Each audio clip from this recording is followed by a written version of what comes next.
दोस्तों, जो बिहार से खबरें आ रही हैं लोकसभा के चुनाव को लेकर, वो देखा जाए तो बीजेपी के लिए अच्छी खबर नहीं है।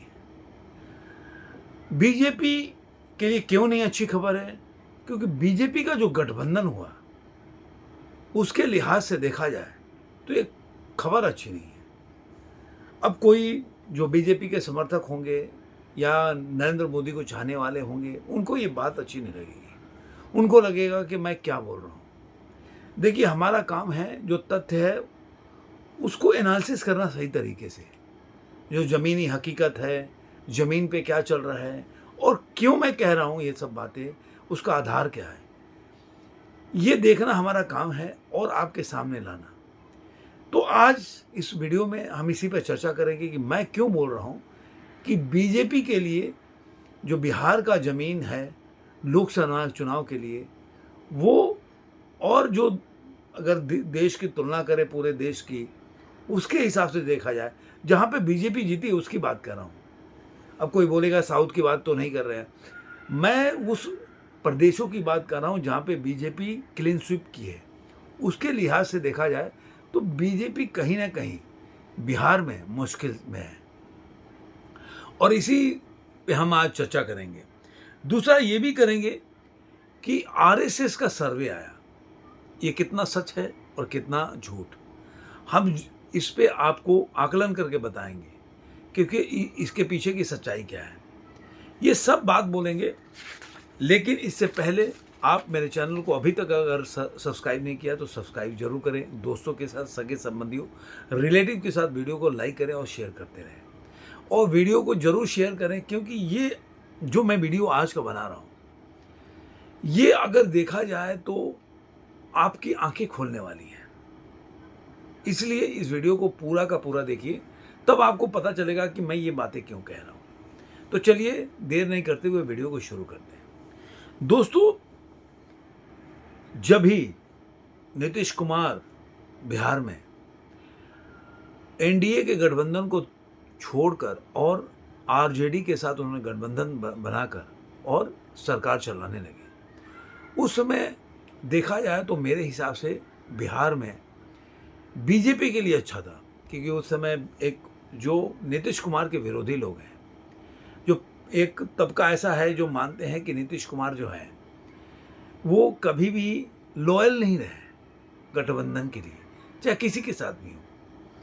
और विगत दिनों में, मैं वो नीतीश कुमार की बात नहीं कर रहा हूँ जब नीतीश कुमार पहली बार सीएम बने थे, तब उनकी जो बोल सकते हैं कि उनकी जो एक जो दर्शकों में एक जो उनके प्रति जो लगाव था या आशा था, होप था, वो धीरे धीरे गिरने लगा। उनकी ग्राफ बहुत नीचे चली गई। आज के संदर्भ में देखा जाए तो नीतीश कुमार को कोई नीतीश कुमार के नाम पे वोट देने नहीं जाएगा।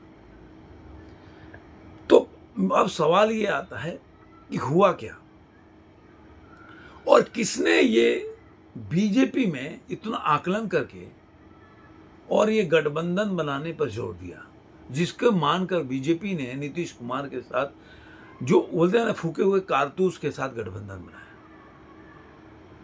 किसने, वो कितना बड़ा स्ट्रेटेजिकार है वो तो वही जानता है। लेकिन जो जमीनी हकीकत है, अब दो चीज है कि एक, पहला, नीतीश कुमार के आने से बीजेपी को घाटा हुआ है नुकसान, और दूसरा, तेजस्वी यादव को फायदा हो रहा है या नुकसान। इस दोनों पे पॉइंट पे हम चर्चा कर रहे हैं। पहला, नीतीश कुमार के आने से बीजेपी को नुकसान हुआ घाटा। जहां तक मैं जानता हूं दोस्तों, मैं बिहार से ही बिलोंग करता हूं और मेरे जैसे मेरे सारे रिलेटिव बिहार में ही ज़्यादातर रहते हैं या पूर्वांचल क्षेत्र में रहते हैं। तो जो खबरें हैं वो ये है कि जो नीतीश कुमार को 16 सीट दिया बीजेपी ने, वो उसके लिए बहुत बड़ी घाटे की सौदा है। क्योंकि इसके पहले जब नीतीश कुमार हट के चले गए थे और विगत जब से वो तेजस्वी यादव के साथ सरकार चला रहे थे, तो धीरे धीरे नीतीश कुमार की क्रेडिबिलिटी गिरती जा रही थी। और बीजेपी के लोग, मैं मंगल पांडे और सुशील मोदी की कभी भी ऐसा नहीं मानता कि वो ग्राउंड के लीडर हैं। जब रहे होंगे तब रहेंगे। अभी इतिहास के गर्त में, इतिहास के जो बोलते हैं ना, इतिहास में जाना नहीं है। आज की स्थिति 5-10 साल में क्या रहा उसमें बता रहा हूँ। उसमें मंगल पांडे को देखिए और सुशील कुमार मोदी को देखिए तो मुझे लग रहा है ये लोग फूके हुए कारतूस हैं, ये लोग कुछ करते धरते हैं नहीं, सब मोदी जी के नाम पे जीतते आ रहे हैं, यही है। लेकिन एक जनता में मोदी जी का आज 10 साल के बाद भी एक बहुत बड़ा बोल सकते हैं कि लहर है, करंट है। लेकिन अब मान लीजिए कि आप मोदी जी को वोट तो देना चाहते हो, लेकिन आपके यहाँ से ऐसा व्यक्ति चुनाव लड़ रहा हो जो हमेशा से मोदी जी को गाली देता रहा हो, मोदी जी का विरोध करता रहा हो और प्रोपेगेंडा चलाता रहा हो, और कल को वो आपको उसको वोट देना पड़े, आप दोगे? नहीं दोगे। वहाँ पे मैं कह रहा हूँ कि जो बीजेपी का वोट है वो कन्वर्ट नहीं होगा। अब मान लीजिए बोले कोई कि नहीं 100% की बात नहीं कर रहा हूँ, लेकिन अगर मान लीजिए 20% भी वोट 80% कन्वर्ट हो गया, मान लीजिए 20 से 30% भी कन्वर्ट नहीं हुआ, तो इतना ही मार्जिन बचेगा बीजेपी को हारने जीतने के लिए। तो ये चल रहा है। जैसे कि सीवान में देख लिए, वहाँ के जो बीजेपी के लोग समर्थक थे आज के टाइम में वो लोग आरजेडी के समर्थन में घूम रहे हैं। उनके अपना बोल सकते हैं लोकल जो है इश्यूज हैं, लोकल उनके अपने परेशानियां हैं, उसकी वजह से वो आरजेडी के साथ घूम रहे हैं। तो हर जगह यही है। अब बीजेपी ने आरजेडी को जेडीयू को 16 सीट क्यों दिया, ये सोचने वाली बात है।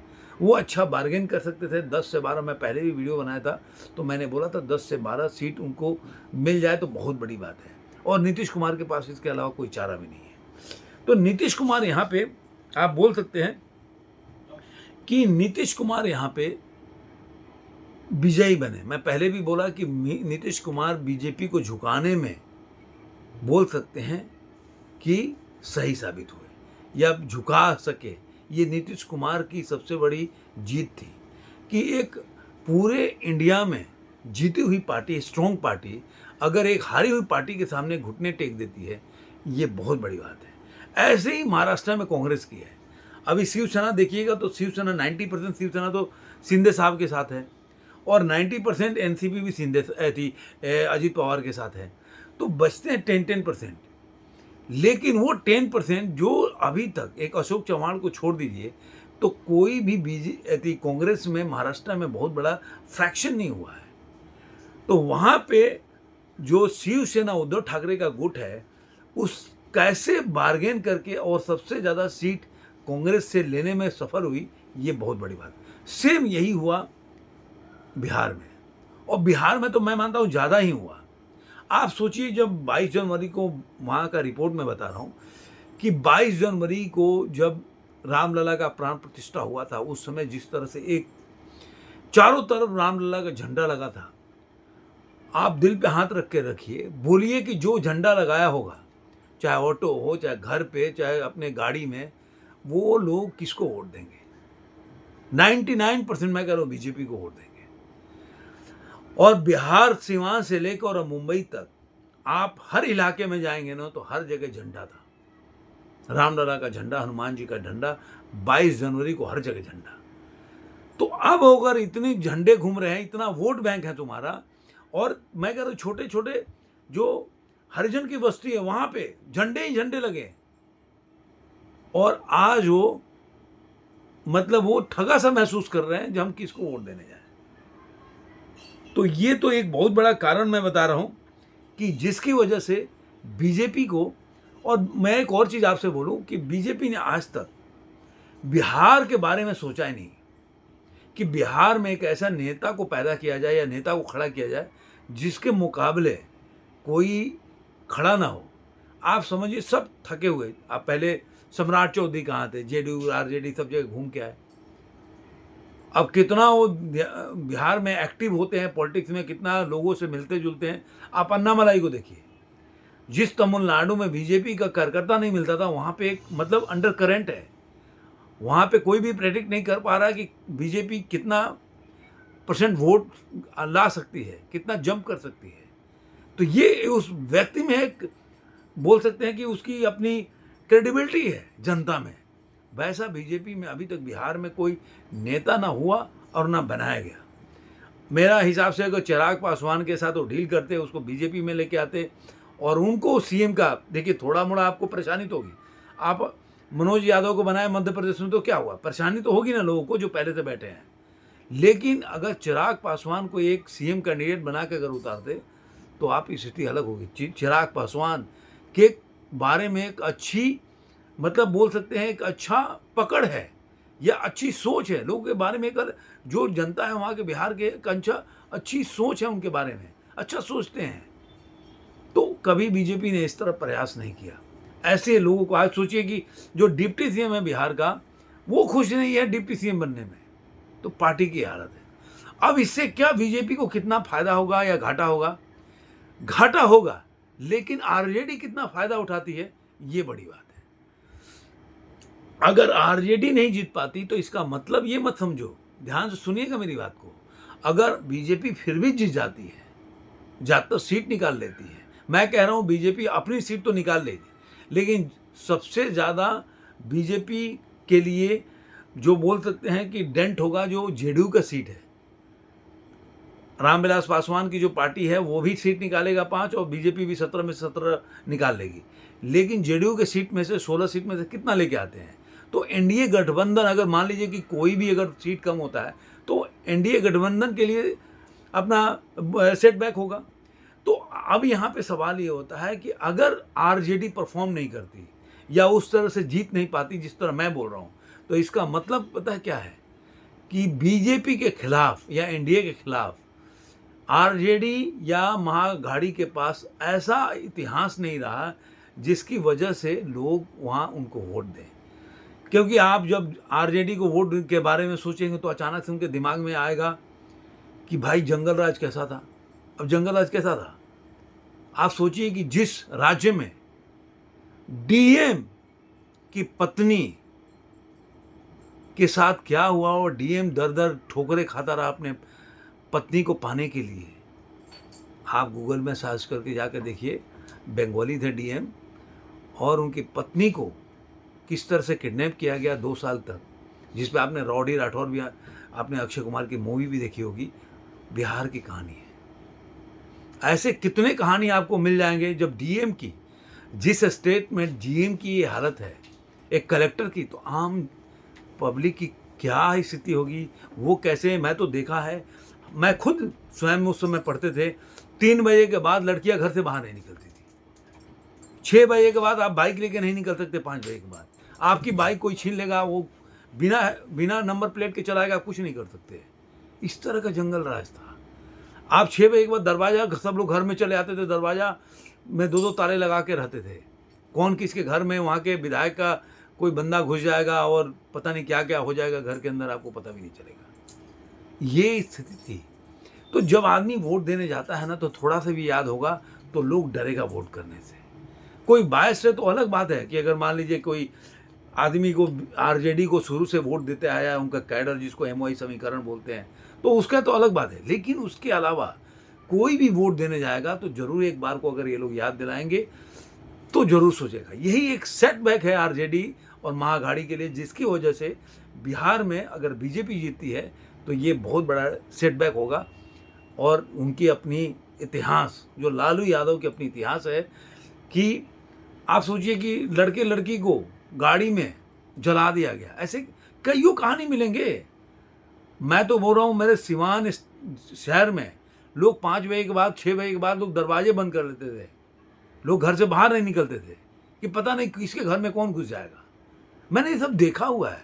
आपकी अपनी पहचान है, आप में दम है, आपके आर्म्स है आपके घर में, तो आपके घर में कोई नहीं घुसेगा। आप अपने ऊपर लेके चल रहे हो कि नहीं भाई, मैं तो अपने घर की रक्षा करना है, मैं खुद से कर लूँगा, तब आप कर सकते हो। लेकिन आप सोचोगे कि पुलिस, पब्लिक कोई आपका सपोर्ट करके आपके लिए खड़ी रहेगी, तो आप सबसे बड़ा मूर्ख हो। तो ये कहानी थी। दूसरा मैं बता दूं कि आरएसएस का सर्वे, दोस्तों आपने देखा होगा, पुणे प्रसून वाजपेयी तरह तरह का सर्वे दिखा रहे हो। कई एक लिबरल गैंग है जो ये फेक सर्वे, पता नहीं कहाँ से इनको आरएसएस का सर्वे मिल गया, कि वो दिखा रहे हैं कि बीजेपी 224 सीट लेके आएगी और पूरा मिला के 244, मतलब एनडीए 244 पर सिमट जाएगी। ये पुण्य प्रसून वाजपेयी ना, मुझे लग रहा है ना, इसको किसी डॉक्टर से इलाज की जरूरत है, मानसिक। या तो ये मानसिक रूप से विकृत है या पागल हो चुका है, इसको कुछ समझ में नहीं आता, या तो पत्रकारिता कभी की नहीं है, इसको पता ही नहीं है कई लोग क्या होता है ना, एक कहावत होती, बचपन में सुना होगा आप लोगों ने, कुछ लोग महान पैदा होते हैं, कुछ लोग महानता को प्राप्त करते हैं, किसी लोग वह महानता थोपी जाती है। तो ये बंदा ऐसा है कि इसमें पत्रकारिता थोपी गई है, ये पत्रकार है नहीं। आप देखा सैकड़ों इसका ऐसा वीडियो मिल जाएगा और इसको शर्म भी नहीं आती, शर्म भी नहीं है। तो कैसे ये आंख मिलाता दूसरे के बारे में बोलता रहेगा, मोदी जी ऐसा बोले, वो हुआ नहीं। अबे यार तू तो 100 वीडियो बना दिया। 2014 में मोदी जी हार गए, मोदी जी भाग रहे हैं, अमित शाह इधर भाग गए, बीजेपी टूट गई, योगी भाग रहे हैं, योगी और मोदी में झगड़ा हो गया। अबे यार मतलब मुंह से मेरे को कुछ गलत शब्द निकल रहे हैं। तू अपनी वीडियो देख यार, तेरे को तो पत्रकार के नाम पे मैं कह रहा हूँ कि चिरकुट है तू, तेरे को कुछ नहीं आता, तू पत्रकार नहीं है। और ऐसे ही लोग हैं जो ऐसे पत्रकार, आप देखिए 2022 का चुनाव हुआ था, यूपी इलेक्शन, इसमें सुपड़ा साफ हो गया, योगी चला गया और उसके बाद ये गायब होगा ऐसे कि आपको दिखेगा नहीं, फिर दूसरी बात करेगा, फिर उसके बाद नहीं। या तो ये बहुत मतलब श्रूड है, पैसा कमा रहा है, और कांग्रेसी और विपक्षी वाले तो मुझे लगता है मतलब अक्ल से पैदल भी होते हैं, क्योंकि साला 100 वीडियो तू बोल रहा है ये मोदी जी एक चीज़ नहीं बोले और नहीं हुआ, तो साला 100 वीडियो बनाया हो, 100 वीडियो सब फेक है, उसके बाद भी मिलियन में उसका व्यू आ रहा है। तो मतलब तुम लोग अकल से पैदल हो कि उस व्यक्ति का बात सुन रहे हो जो आज तक उसकी कोई क्रेडिबिलिटी नहीं है उसकी पत्रकारिता की। ऐसे ही आशुतोष है, उसके चैनल पर देखिएगा, सब फूके हुए कारतूस की जो पत्रकार होते हैं वो जुटते हैं और वो घर में बैठ के बताएंगे ये यहाँ पे जीत रहा है, ये वहाँ हार रहा है। अभी जो देखा 3 स्टेट का चुनाव हुआ था, मध्य प्रदेश, राजस्थान, छत्तीसगढ़, यहाँ पे देखिए ये कैडर जा रहा है, वहाँ पे वो सब उनका सुपड़ा साफ हो रहा है, और उसके बाद बोलेंगे ये ईवीएम खराब है। अबे यार साला ईवीएम खराब है तो चुनाव मत लड़ना भाई, बोल देंगे चुनाव लड़ूंगा ईवीएम खराब है। भाई ईवीएम, मैं तो ये बोल ही नहीं रहा कि भाई जहाँ पे तुम जीतते हो वहाँ ईवीएम ठीक होता है। मैं कहा चल भाई मान गया कि ईवीएम खराब है, तू चुनाव मत लड़, मैं नहीं लड़ूंगा चुनाव, ईवीएम से होगा तो सुप्रीम कोर्ट चला जा, क्योंकि तुम जानते हो कि तुम चुनाव हार रहे हो। लेकिन या तो तुम पत्रकार के नाम पे धब्बा हो, तुम्हें कुछ नहीं आता, या तो तुम इन लोगों से बेवकूफ़ जो महागाड़ी या ये सब लोग बैठे हैं इनके पास अकल नहीं है, उनसे पैसा बना रहे हो। और ये लोग ऐसे जो होते हैं ना, ट्वीट पे ट्वीट उनके रिट्वीट करते जा रहे हैं, उनको ये पता नहीं है कि ये भाई या तो पत्रकार के नाम पे धब्बा है या तो तुम लोगों को बेवकूफ़ बना रहा है। तो ये कहानी था आरएसएस का, ये सर्वे था वो पूरा फेक है, ये कुछ भी ऐसा सर्वे नहीं है। आपको ये वीडियो कैसा लगा जरूर कमेंट बॉक्स में बताइएगा। फिर मिलेंगे किसी और वीडियो में, तब तक के लिए धन्यवाद।